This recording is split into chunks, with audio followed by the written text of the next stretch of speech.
है हमारे पास। तो कोई भी ऐसी केमिकल स्पीशी, कोई भी ऐसी चीज़ जिसके ऊपर पॉजिटिव चार्ज होता है या नेगेटिव चार्ज होता है वो आयन कहलाती है। Any chemical species that either carry positive और negative charge is called ion. अगर आपके पास कोई एटम है, एटम में से आप इलेक्ट्रॉन को निकाल दें या उसमें एटम को आप एंटर कर दें, दाखिल करवा दें, तो जो चीज़ आपके पास बचती है उसे आप क्या कहते हैं, वो आयन हो जाती है। एटम से इलेक्ट्रॉन या आप निकाल देते हैं या एटम में आप इलेक्ट्रॉन डाल देते हैं, तो उस वक्त जो चीज़ वजूद में आती है, जो चीज़ बनती है, उसे आप आयन का नाम दे देते हैं। अब हमारे पास आयन के दो टाइप्स होते हैं। एक ऐसा आयन होता है जिसके ऊपर पॉजिटिव चार्ज होता है, पॉजिटिव चार्ज वाले आयन को मैं कैटायन का नाम दे देता हूं। जबकि मेरे पास ऐसी इसकी टाइप ऐसा आयन जिसके ऊपर नेगेटिव चार्ज होता है उसे मैं एनायन का नाम दे देता हूं। अब सवाल यहाँ पे ऐसे पैदा होता है कि कैटायन बनता कैसे है। तो जनाब ये यहाँ पे लिखा हुआ है, अगर कोई भी मेरे पास एटम है, लेट मैंने कोई एटम ले लिया ए, उस एटम में से अगर आप इलेक्ट्रॉन को निकाल देते हैं तो आपके पास जो चीज़ बचती है वो कैटायन कहलाती है। अब यहाँ पे सवाल दूसरा जो पैदा होता है वो ये है कि यहाँ पे जब हमने इलेक्ट्रॉन निकाला तो पीछे जो एटम बचा उसके ऊपर पॉजिटिव चार्ज ही क्यों आया, उसके ऊपर नेगेटिव चार्ज भी तो आ सकता था।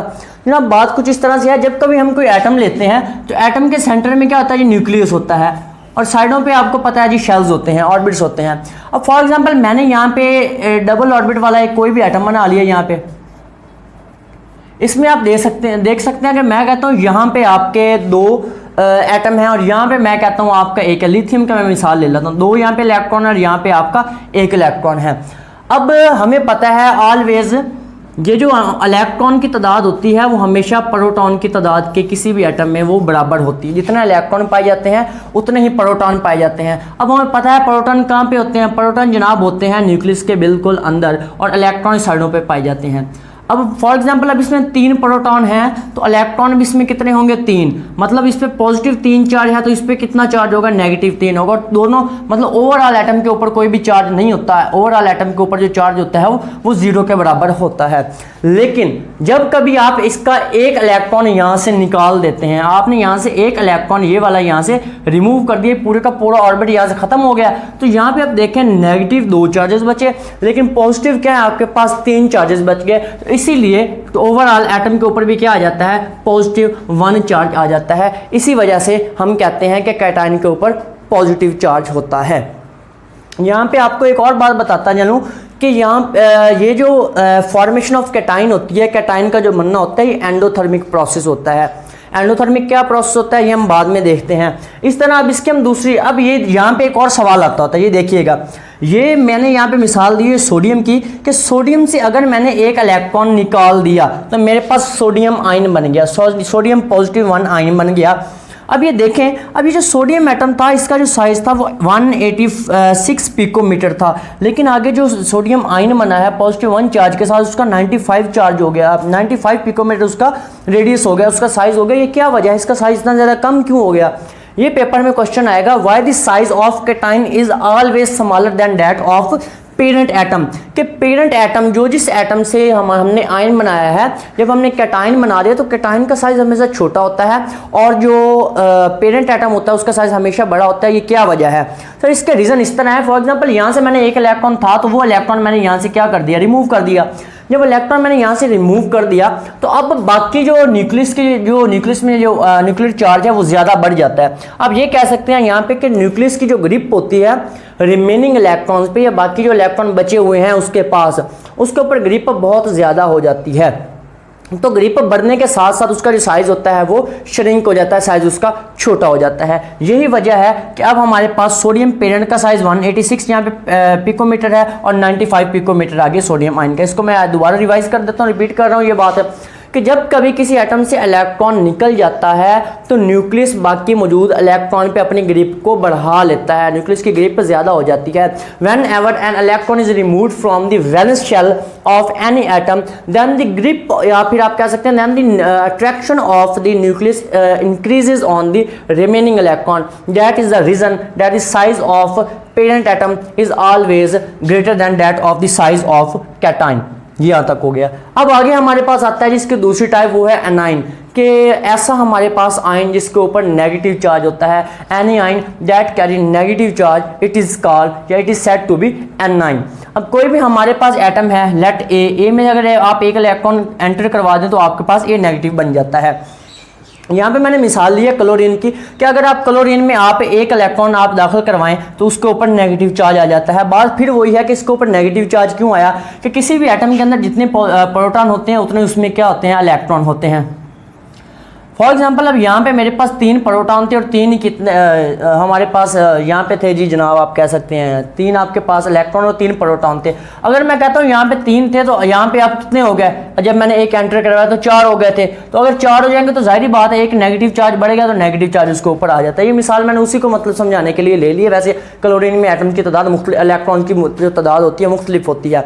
अब ये देखिएगा यहाँ पे सवाल बिल्कुल उसी तरह आएगा, लेकिन उससे उल्टा सवाल आता होता है, why the size of anion is always greater than that of the parent atom. कि अगर मैंने किसी एटम है, एटम का मुख्तलिफ साइज है, उसमें से मैंने इलेक्ट्रॉन को एंटर करवा दिया, इलेक्ट्रॉन उसमें मैंने एंटर करवाया, दाखिल करवा दिया, तो अब जो पहले उसका साइज था वो छोटा था, अब उसका जो साइज है वो बहुत बढ़ गया है। ये क्या वजह है, उसका साइज इतना ज़्यादा क्यों बढ़ जाता है? वो इस तरह से है, जब आप इलेक्ट्रॉन एक और मतलब उसमें आपने एंटर करवा दिया, दाखिल करवा दिया, तो न्यूक्लियस की ग्रिप ऑलरेडी उसके ऊपर थी, जो आखिरी शेल के ऊपर थी, अब वो ग्रिप थोड़ी सी कम हो गई क्योंकि शेल्स का इलेक्ट्रॉन्स का शेल में इजाफा हो गया, तो इसलिए जो उसका इलेक्ट्रॉनिक क्लाउड होता है वो स्प्रेड हो जाता है और उसका साइज बढ़ जाता है। ये पेपर में इस तरह क्वेश्चन आता है और आपने जो एग्जाम्पल देनी है वो क्लोरीन की देनी है।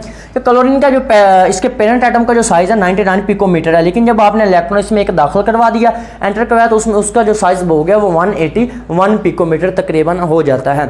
अब यहाँ पे हमने देखा, अब इसके बारे में कहा जाता है the formation of cation is an endothermic process while the formation of anion is an exothermic process. ये बात क्या है?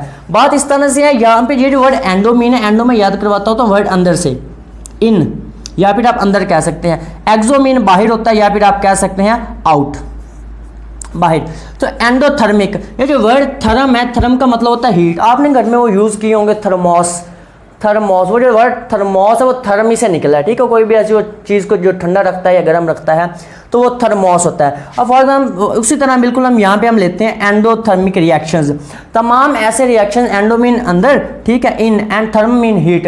तो ऐसे रिएक्शन जिनमें हीट अंदर आ रही है, अंदर आने का मतलब क्या, हीट जज़ब हो रही है, तो उन रिएक्शंस को हम एंडोथर्मिक रिएक्शंस कहते हैं। On the other hand exothermic, exo mean बाहर होता है, आउट, और थर्म मीन हीट। ऐसे तमाम रिएक्शंस जिनके अंदर हीट जो होती है वो रिलीज होती है, वो हमारे पास एक्सोथर्मिक रिएक्शंस कहलाते हैं। अब इसी के साथ जो आगे टॉपिक है रिलेटिव एटॉमिक मास से पहले, वो आपके पास है मॉलिक्यूलर आयंस क्या होते हैं ना। अब यहाँ पे देखिएगा ये क्या वर्ड है, ये हमारे पास अगर यहाँ तक मैं वर्ड देखूँ ना, मॉलिक्यूल, यहाँ पे ई डाल दूँ, ये मॉलिक्यूल वर्ड बन जाता है, ये वही का वही आयन है। तो जब तो हमने सिंपल किसी एटम से एक इलेक्ट्रॉन को रिमूव किया या उसमें हमने इलेक्ट्रॉन एक एंटर करवा दिया तो वो हमारे पास सिंपल आयन बना था। लेकिन अगर मैं पूरे का पूरा मेरे पास कोई मॉलिक्यूल है, और अगर मॉलिक्यूल में मैं क्या करता हूँ, किसी मॉलिक्यूल से मैंने हमने रिमूव करवा दिया, फॉर एग्जाम्पल मैंने कोई भी चीज़ मीथेन ले ली CH4, उसमें से मैंने इलेक्ट्रॉन एक रिमूव करवा दिया, CH4 पॉजिटिव हमारे पास बन गया। तो अगर किसी मॉलिक्यूल से इलेक्ट्रॉन, एक इलेक्ट्रॉन या एक से ज़्यादा इलेक्ट्रॉन्स को आप वहाँ से निकालते हैं तो वो आपके पास मॉलिक्यूलर आयन बन जाता है। तो इसके भी आगे वही आगे 2 टाइप्स हैं, एक एनायनिक मॉलिक्यूलर आयन होता है, एक कैटायनिक होता है। कैटायनिक पे पॉजिटिव चार्ज और एनायनिक पे कौन सा चार्ज होता है, नेगेटिव चार्ज हो जाता है। ये हमारे आज के सेशन की टोटल डिस्कशन है। इसमें जो क्वेश्चन आते होते हैं फिर रिवाइज करवा देता हूँ आपके। सबसे पहले आगे define ion and give its different types, इसकी 2 आपने टाइप्स देनी है। दूसरा जो क्वेश्चन आता होता है वो आता है differentiate between cation and A9, cation और एनाइन में फ़र्क करें। उसके बाद ये वाला सवाल आता होता है, ये दोनों सवाल आ जाते होते हैं। फॉर एग्जांपल इसका क्वेश्चन किस तरह आता है, पेरेंट एटम का जो साइज़ होता है वो मतलब ग्रेटर होता है, और आगे जो साइज़ ऑफ आयन जो कि नया बनता है कैटाइन, उसका साइज़ छोटा होता है। इसकी क्या वजह है, इसका इससे मतलब उल्टा क्वेश्चन आ जाता होता है। तो ये क्वेश्चन लाजमी, ये इंपॉर्टेंट क्वेश्चन है, ये वाला काफ़ी इंपॉर्टेंट है। उसके बाद हमारे पास आता है differentiate between endothermic and exothermic reaction, ये आता होता है। आगे आता है मॉलिक्यूलर आयंस क्या होते हैं, what are molecular ions and how they are formed, ये कैसे बनते हैं। मॉलिक्यूलर आयंस का तो मैंने आपको बता दिया, लेकिन ये बनते कैसे जनाब। अगर आप कोई भी गैस ले रहे हैं, कोई भी आपने गैस ले ली, अगर गैस में आप हाई एनर्जी बीम गुजारते हैं, हाई एनर्जी रेज गुजारते हैं, तो आपके पास मॉलिक्यूलर आयंस बन जाते हैं। व्हेन हाई एनर्जी एक्सरे आप कह सकते हैं, या आप कोई भी